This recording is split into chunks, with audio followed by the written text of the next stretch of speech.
Okay, so we're just going to work a little bit on using the resisted exhale with just a little bit of more of just a dynamic exercise, just a very basic Pilates exercise.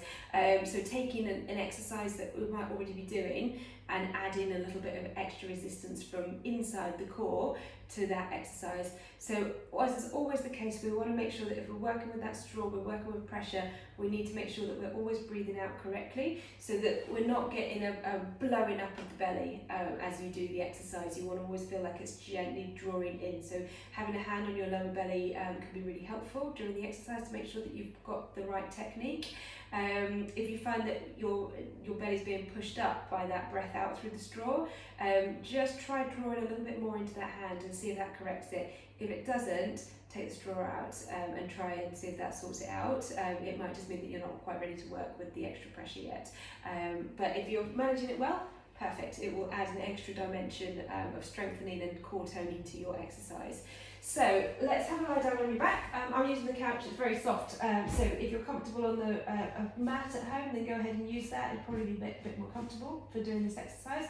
But okay, so we're going to use a classic tabletop exercise. So tabletop exercise involves this.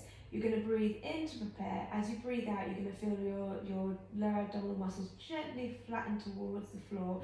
And then you're going to begin to float that leg up so that you're at this 90-degree angle at the hip, 90-degree angle at the knee, and this is where it would feel like you could balance a tray on the top.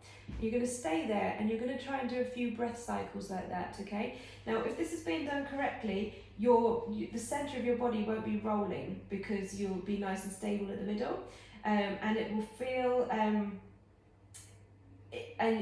so the core is going to be keeping you stable at the centre, but also your belly will feel quite flat and firm here.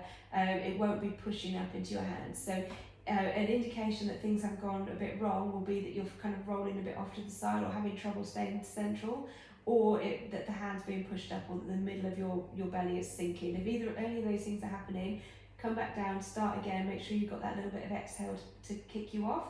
And you should then feel everything connect up a little bit better. So I'm going to use the straw. We're going to take our breath in, nice and wide. Breath out, feel the inner core connect. Then I'm going to float that leg up. Now, at the end of that exhale, I'm going to start breathing in again, and I'm going to stay in this position for, let's say, 3 breath cycles. So 1,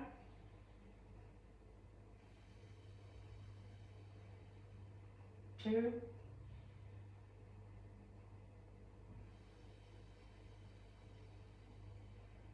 3.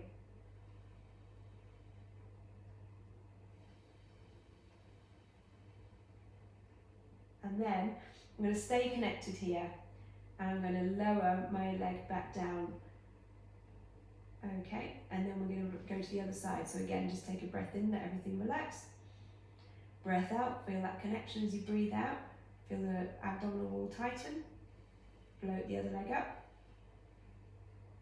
Tabletop position, go through 3 breath cycles here.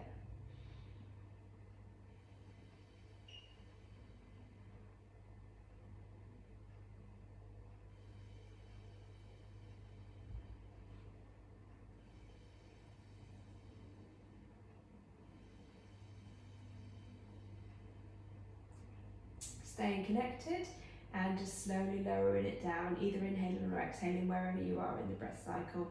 At the bottom, you would then go around, you would repeat it again. Maybe do about 8 to 12 repetitions of it, depending on where your fatigue level is. It's better to work within the level that you can still control it, because if you do too many reps with the pressure not being controlled, it just stretches the abdominal wall and doesn't really do the right thing for you. Whereas if we're doing it with good form and good control, then we're gaining a lot of benefits for the nervous system learning what it should be doing, the core actually getting toned in the right places, combating our compensatory strategies. So we're trying to get out of bad habits. If we're using the right way, if we're using the right techniques in our exercise, that helps to train us to do things correctly. Whereas if we kind of do a few reps not very well, using our old habits, maybe breath holding, maybe pressing the belly out, bearing down, any of those things, then actually we're not helping the body to learn. So it is better to do fewer reps if you need to than to push through into bad form. So just keep that in mind. So that's a good example of an exercise where you can convert it to add in a little bit of extra welly to it. And then, you know, this is a technique that can be applied to lots of other kinds of mat work exercises. So that just hopefully will get you started with that idea. Okay.